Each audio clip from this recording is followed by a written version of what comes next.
حدوتة ديدي النهاردة فيها عمارة جميلة في شارع هادي، ساكن فيها ولد صغير اسمه آدم.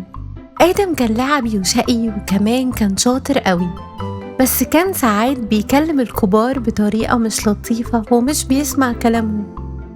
آدم كان عنده جارة اسمها تيتا سعاد، كانت طيبة قوي وحنينة وبتعمل كيك يجنن بتوزعه على كل الجيران اللي في العمارة.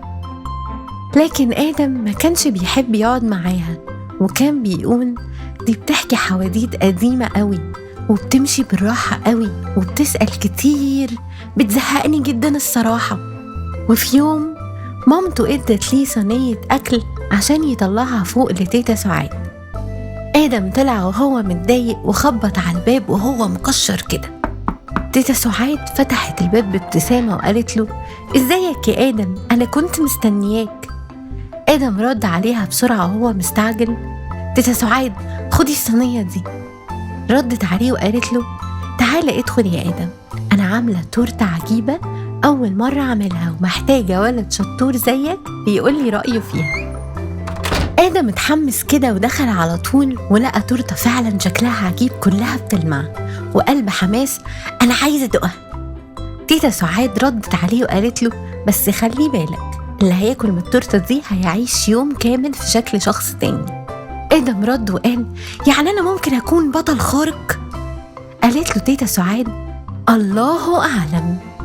وبس بدأ آدم ياكل أول حتة، لقى نفسه لابس نظارة وبيتحرك بالراحة وصوته بقى واطي زي تيتا سعاد.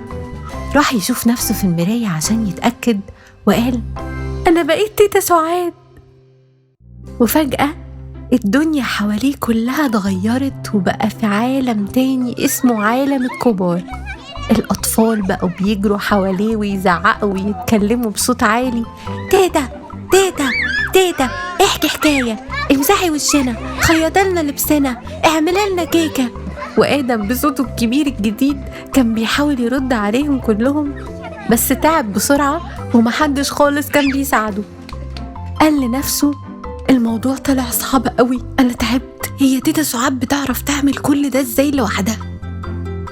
بعد شوية ظهرت تيتا سعاد تاني وقالت له ها كفاية كده؟ قال لها آدم أنا مش قادر. قالت له عشان ترجع تاني آدم لازم تاكل حتة تانية من التورتة.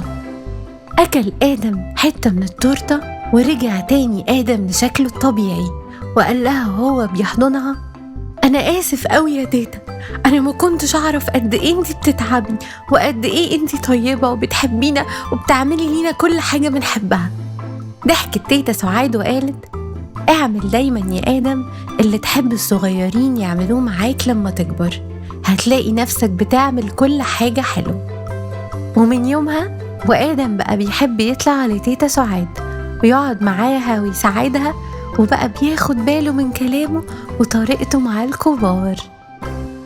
ايه رأيكم حبايبي في حدوتة ديدي النهاردة؟ اعملوا لايك وشير مع صحابكم للحدوتة وسبسكرايب للشانل عشان يوصل لكم اي حدوتة تانية من ديدي. بحبكم قوي، باي باي.